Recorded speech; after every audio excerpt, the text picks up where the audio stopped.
Eh bien, le bonjour à tous.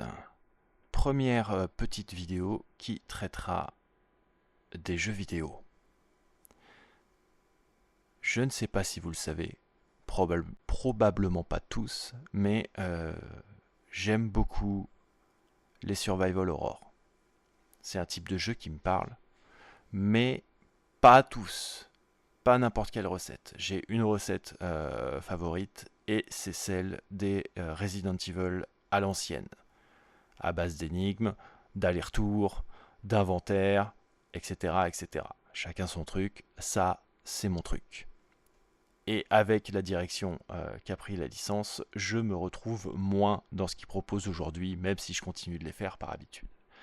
Et donc j'aimerais bien proposer, vous proposer, des titres de cette formule. C'est une formule qui a quasiment disparu des AAA. Par contre, on la retrouve pas mal chez les indépendants. Il y a beaucoup de petits titres qui existent et qui appliquent cette recette.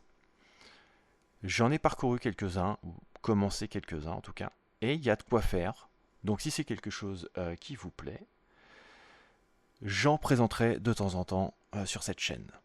Donc aujourd'hui, nous allons parler de Viviette. Donc Viviette applique à la lettre la formule des Resident Evil à l'ancienne. Des énigmes qui sont tirées par les cheveux, qui n'ont pas de sens, des histoires de clés. Donc telle clé ouvre 4 portes, celle d'après en ouvre 2, tout le merdier.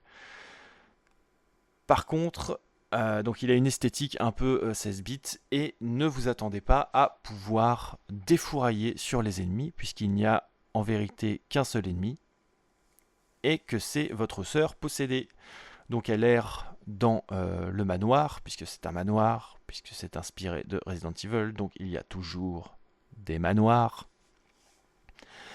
Elle erre donc dans le décor avec un couteau et cherche à vous planter. Vous avez à chaque fois que vous la croisez une occasion de foutre le camp, sinon elle vous one-shot.